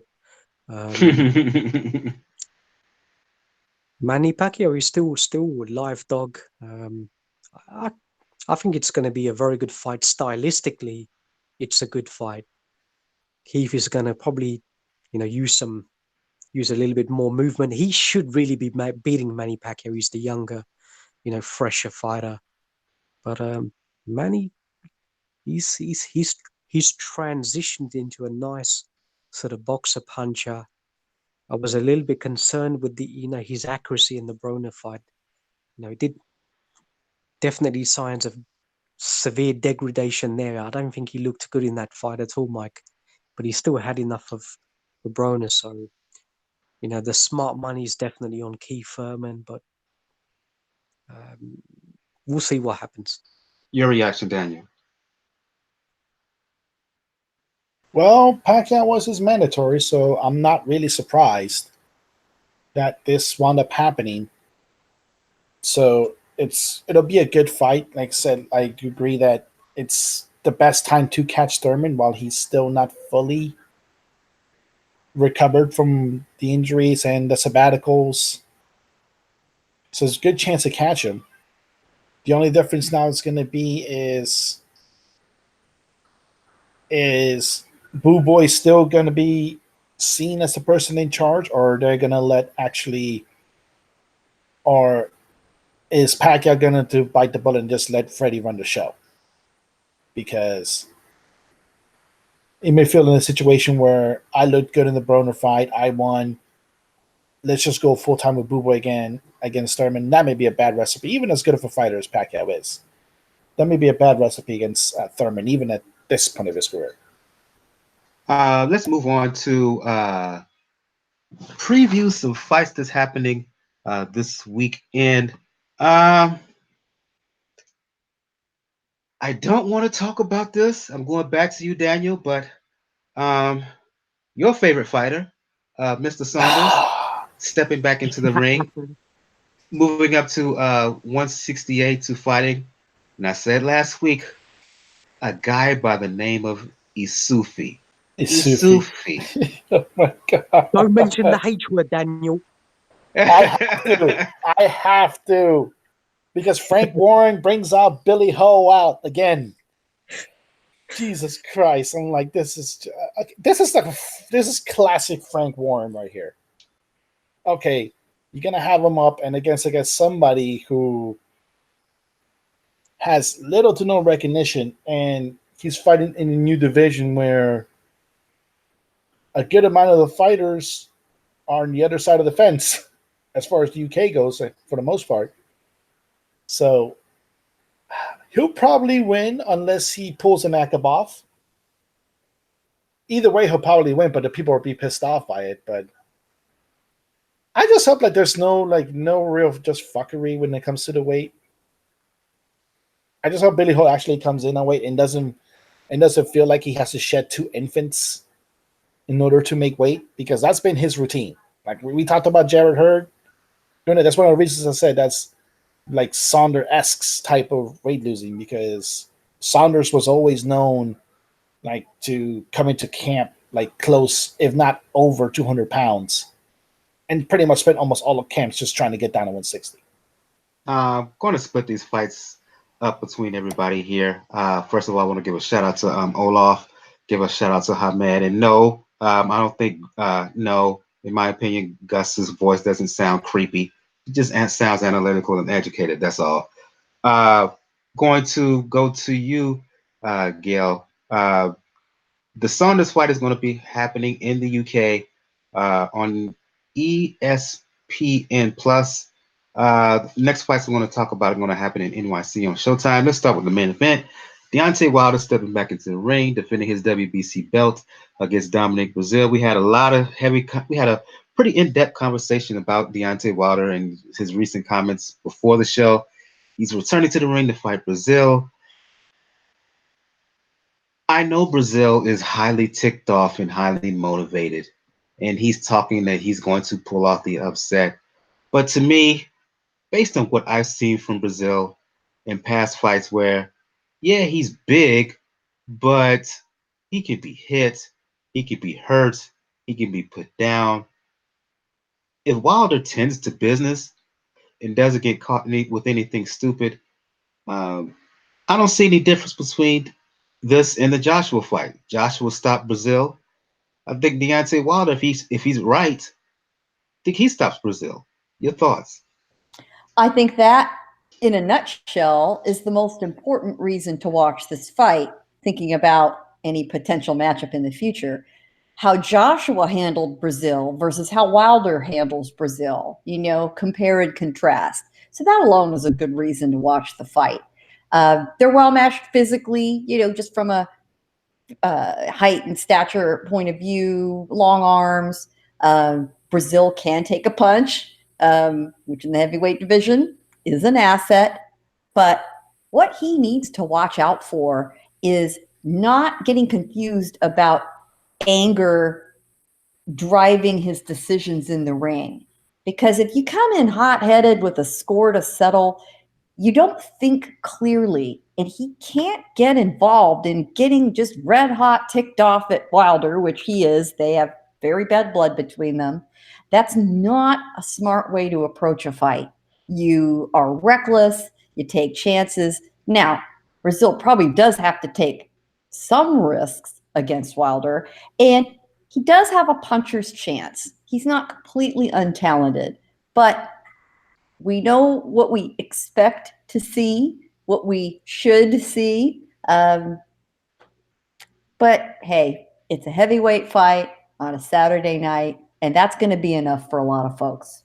Keeps Wilder busy. I'd rather see Wilder fighting these sort of fights than just sitting around on his ass waiting for the perfect fight. So that's a mark in the plus column for both of them. Now, forget the perfect fight. I just want to give Dillian White the opportunity he's earned. But that's just that's a conversation for another day. I'm going back to you, Daniel. Gary Russell returning to the ring for maybe his one and only fight of the 2019, fighting Kiko Martinez on the undercard of Wilder Breazeale. Listen, if Russell doesn't dominate this fight, I'm going to be highly disappointed in him because Martinez, he's his career was marked as a 122 pounder. He's fighting at 126. Plus, he's in his late 30s. Again, Russell, he should dominate here. He should win emphatically, if not stop this guy. God, this is sad. I'm sorry. This is a sad fight. Like, okay, yeah, I get Russell's bought into this whole Heyman-esque thing of only fighting once a year. But Kiko Martinez? Seriously? Kiko Martinez? At this stage of his career? Yeah, we know he's serviceable. We know he can do a fight. But that's at 122. This is 126 pounds. I don't see a way where Russell can look good on this unless he obliterates him. Like, it has to be within the first 3 rounds. Completely and utterly obliterates him. Because then he can say, okay, I took out one fight and try to force the issue, or having somebody force the issue, like, you can't just fight once a year. But he's thinking about doing it. If he just prolongs it, if he just tries to outskill Kiko, which he will, it'll just look bad. It's a sad co-main event overall. I'm very disappointed in it. I just kind of hope somebody forces the issue, or maybe like Leo Santa Cruz just pops out of nowhere during the ring. That's like, okay, I'm tired of waiting on you. Let's do this right now. Something to make this guy, who has one of the best hands in boxing, who can actually hit for his weight, actually take more than one fight a year. We can only hope. We can only hope in terms of the issue of Russell fighting more than once a year. I'm going to you guys going to talk about the DAZN card, World Boxing Super Series semifinal at both junior super lightweights and bantamweight. Going to start with the super lightweight title, super lightweight semifinal first. Ivan Baranchyk fighting Josh Taylor for Baranchyk's IBF belt. If Taylor is the fighter I think he is, Gus, he may have his troubles at spots, but if he's the fighter that I believe he is, Taylor will win, and dare I say, win impressively. As impressive as Prograis did against Relic, in my opinion. Your thoughts? Even though Baranchyk is a better fighter than Relic, I think Taylor, from what I've seen, I think he's that good. Yeah, it's in terms of the opponent, Baranchyk, is physically imposing fighter, but he's an explosive puncher, and he's very athletic as well. He can sort of change levels and go back and fighting even on the back foot. Been involved in a lot of great fights, so he's an all action type of fighter. But you've got to question his mind frame coming into this fight, because he was very reticent about the fight, given that there was problems with the organization in terms of payments, etc. So I felt he was getting a little bit too animated with the problems. But Kelly Sowland was in constant contact with his camp, saying that the problems will be resolved, as the 2 parent companies based in Switzerland will step in.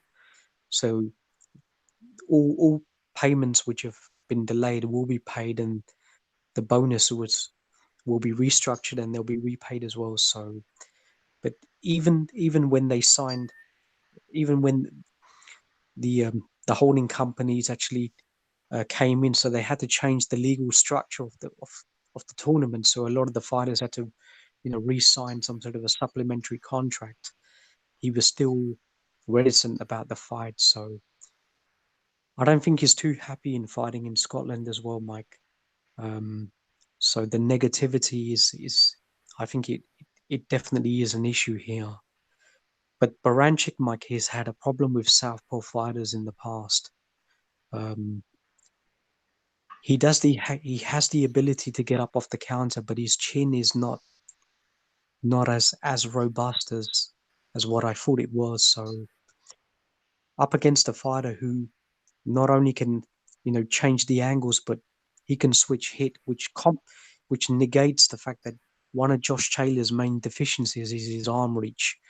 So when he's fighting around the target, because he's able to switch, so he can try and change the angle if a fighter has a good jab and he's firing. If he's up against if he's in southpaw and he's up against an orthodox fighter like Baranchyk, who's going to try and use a lead right hand a lot more, then Josh has the versatility where he can go back to an orthodox to try and take away a straight right hand, force Baranchyk to come back off his back foot and try and circle on the left, where I think Josh will have greater effect with his body punching and that right hook, because he does really come from an odd angle. He almost comes with that up jab, then firing off with that right hand, and it's the right hook, especially to the body, which seems to do a lot of damage. Josh, I think, is a vicious puncher as well. Whenever he has a fight of hurt, there'll be no complacency, there'll be no mercy. He just goes straight in for the attack, and he's a very good, finisher. A very good resume that he's compiled as well for a fighter who's had 13, 14 fights. So he's fought good level of opposition and different caliber of fighters. Like Ahara Davis was a very heavy-handed fighter who had an extremely long reach. Victor Postol was even bigger, even taller than Josh, who is a big 140-pounder at a sort of 5'10", good boxer. And even the ugly styles, he's fought the Mexican fighter who nobody likes to fight as well. He tends to hold a lot in the pocket, but he didn't have the physical strength with Josh on the inside. So I felt the way the McGuigans have been matchmaking Josh and giving him a different sort of styles at a very sort of premature sort of age, to try and accelerate his development. So I think they've acclimated him well for a tournament like this. So I fully expect him to get past Baranchyk, Mike. Difficult to say whether he will stop him. There is a possibility, but if you're going to have to put a gun to my head, I think Josh will probably dominate the fight, and I think he'll win a convincing decision on the cards. But I wouldn't be surprised if Josh even stopped him. I'm going to open up this last fight for everyone to discuss on the undercard of Baranchyk and Taylor. You have the World Boxing Super Series Bantamweight semifinal, between IBF champion Emmanuel Rodriguez, WBA champion Naoya Inoue. I will say this: is Inoue, the favorite? Yeah. Do I think he will win? Yeah. But I got a feeling here that Rodriguez is being slept on. I think Manny's skill set may be the best fighter that Inoue has faced. And I will say that Rodriguez is going to give Inoue a far tougher fight than many people believe. I think Inoue will find a way to win.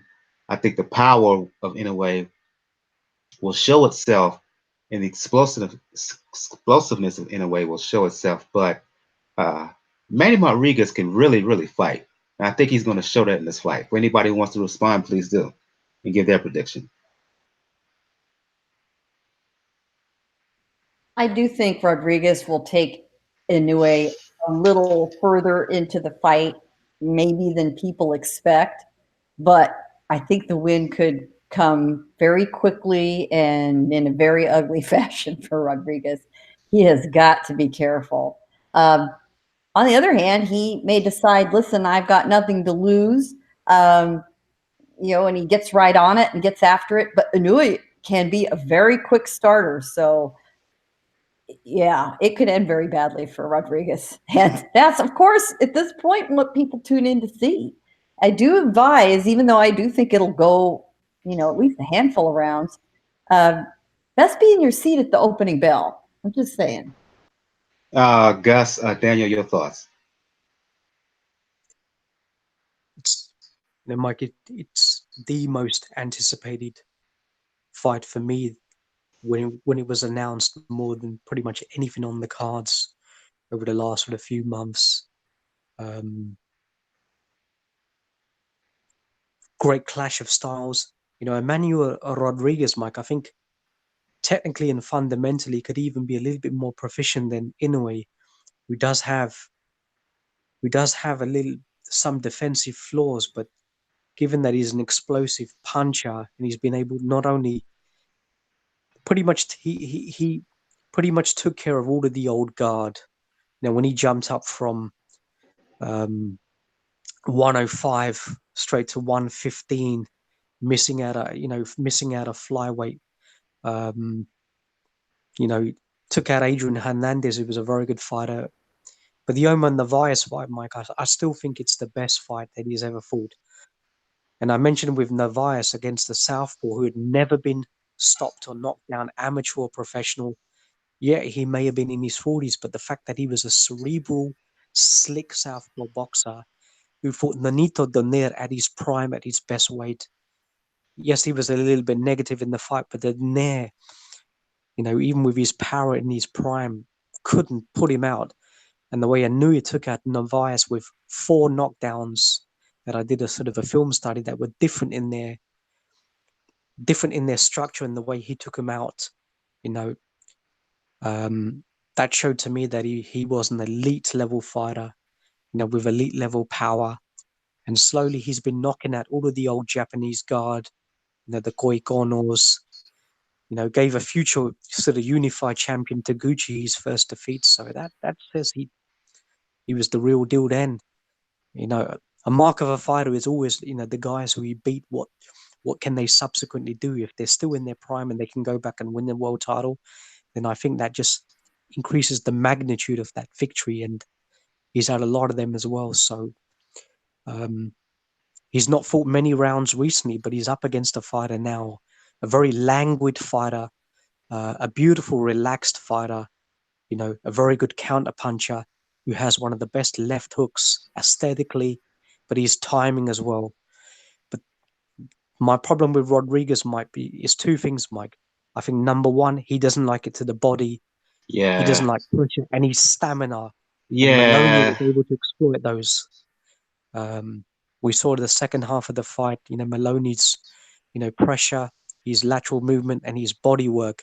It really did slow Rodriguez down significantly. His punch output, definitely curtailed. And he came back and he won a vital, I think it was the 11th round. He really needed a 1 round because the avalanche that Maloney was accumulating, he pretty much could have won the whole back end of the fight. But I think Rodriguez in the critical stages pulled out, I think maybe the 11th or the 12th, I don't recall, but he definitely had a second win, and he pulled out 1 fight.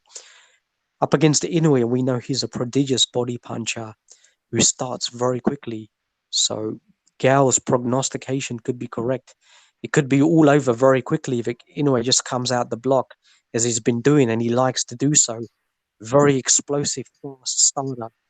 Rodriguez is not as much. He fights very relaxed. He tends to he tends to conserve his energy by fighting in sort of equal spurts all through a fight. So that's a fighter who's self-conscious, Mike, I think, of his stamina, and that's the way he fights. So whether he has that 3rd, 4th gear later on when he's in adversity, I'm not sure. But I would definitely go with Inoue. I didn't like his negativity when he touched down in sort of complaining about the weather. Just have to remind Mr. Inoue it's warmer in Puerto Rico than it is in Japan. If if you're affected by the weather, then Mr. Rodriguez is going to be just as much impacted, if not more. So I didn't really like that sort of negativity, but um, it is a rude awakening. It is extremely cold in the UK at the moment. So, but a mouth-watering fight. I can't wait. I would definitely have to go with Inoue, Mike. Um,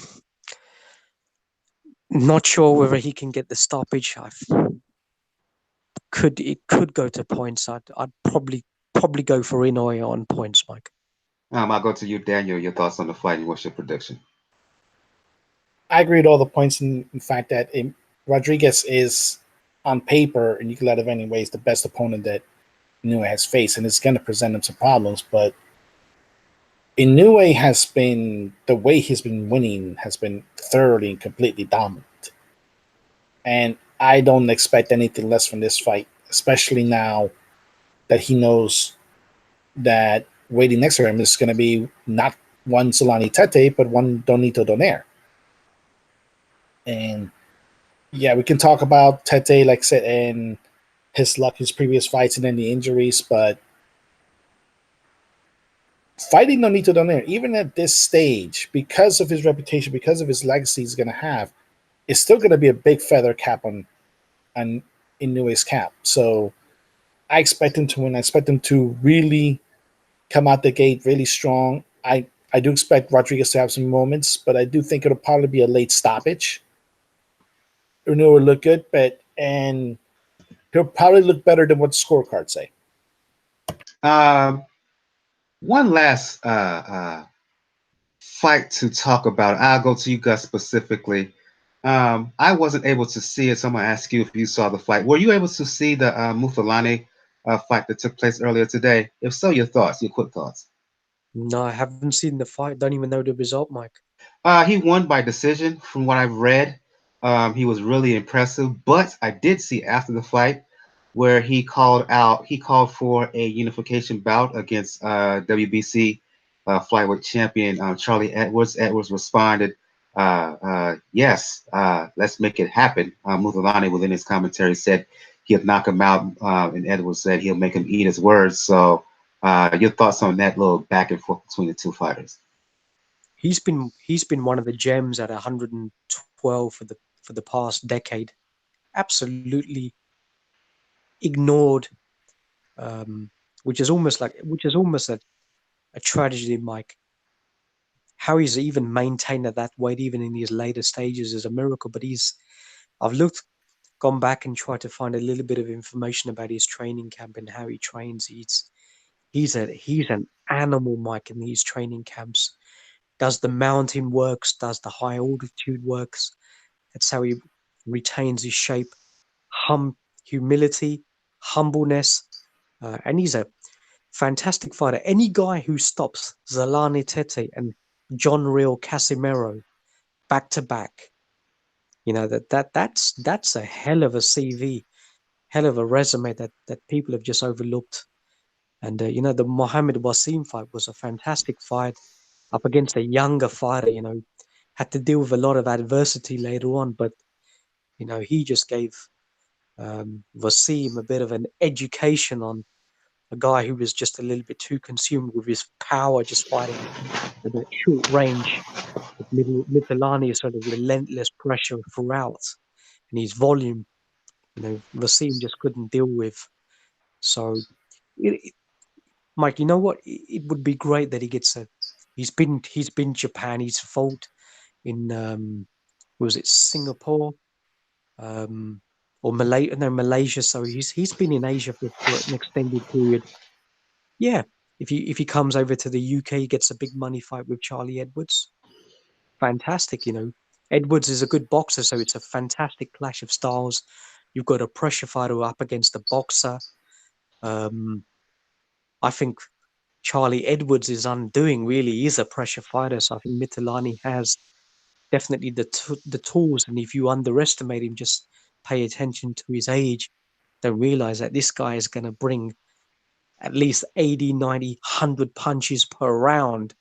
So not only your defense is going to have to be pretty, robust, but your movement as well, and your focus and your concentration. So yeah, you know, great unification fight, and you know, it'd be good to see Mitilani finally get some reward, finally get a good payday, Mike, because he deserves it.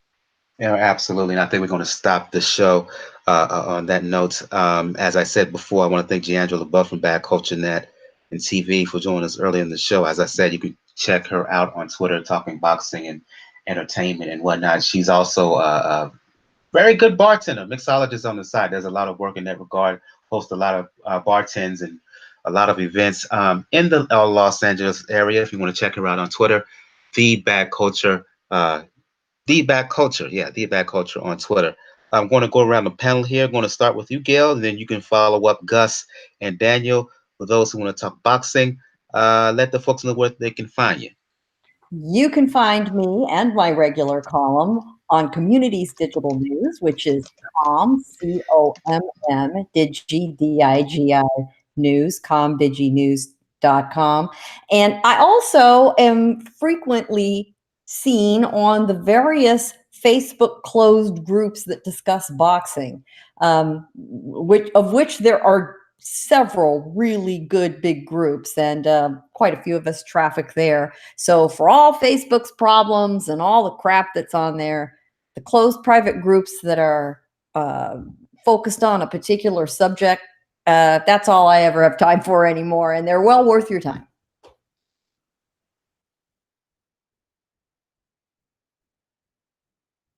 Mike's away, so Gus, take it away. Yeah. Anybody wants to talk boxing, whatever, can catch me on YouTube. Corruption in Boxing. Starting to get a little bit more dedicated, trying to do some proper, more active videos as well. But you can also catch me on a number of different podcasts. I do a BDA boxing regularly as well. And shout out to Jacob and to Bo as well. Indeed, shout out to Jacob and Bo. Daniel, I didn't know did you give your information in terms of where folks can follow you? No, not yet. Okay, oh, go ahead. Go ahead. Yes, they can find me on Twitter, Ruckus99, talk boxing, talk basketball, it's talking Game of Thrones. Like Jander got a little bit of the taste about that earlier in the show. All I'm gonna say is this: these bastards tried to kill Arya 3 times, and I'm still mad. Wow. Like, I'm just disappointed at how Cersei died. I expected a better death. For those who want to talk to sweet science or music or fitness with yours truly, you know what it is on Twitter, Brother JR at Brother JR76. As I said to begin the show, if you want to check out all things regarding Pound for Pound Boxing Report, P4P Boxing Report.wordpress.com. That's the that's the address for the blog page. You check the rather page, you can find links to where to find us on social media, where to find us on all platforms that carries podcasts, and the donate links to Cash Me PayPal account. Also, I didn't say this earlier, but I am a Beachbody online fitness coach. Starting a fitness challenge next month. Wink, wink, nod, nod. Daniel and Gail. You can check out the links to my online fitness sites over at Beachbody. That's also on the blog page. Again, want to thank Giandra for joining us early in the show. I want to thank Olaf. I want to thank Olaf and Hamed for joining us in the live YouTube chat. If you like what you've heard, please hit that like button. Please hit that subscribe button, and also subscribe to us on iTunes, SoundCloud, Spotify. On the next episode, we will do a recap of the World Boxing Super Series, super lightweight and bantamweight semifinals. Baranchyk and Taylor, Inoue, Rodriguez. We will also do a recap of Deontay Wilder in Brazil, Gary Russell Jr. in that mismatch against Kiko Martinez, and preview a lot of fights that's happening on the 25th. The 25th is really, really loaded, folks. I mentioned Ito. I mistakenly said he's going to fight next month, when actually he's going to fight the following week on the 25th. He's defending his WBO title against Jamal Herring. He's fighting Austin Trout is fighting on the 25th. Devin Haney's making his debut with the Zone. He's fighting on the 25th. And I want to say, I think that's it. Yeah, I think that's it. So a lot of boxing is happening on the 25th. So for Giandra from Bad Culture TV, for Gus from Corruption and Boxing, for Gail from Community Digital News, Daniel from The Inscriber, I'm your host, Michael. This has been episode 251 of Pound for Pound Boxing Report. Everybody have a, let me see. Is there a women's bout as well? Excuse me, I should have omitted that. Correct me if I'm wrong, Gail. Is the women's unification bout on the weekend of the 25th?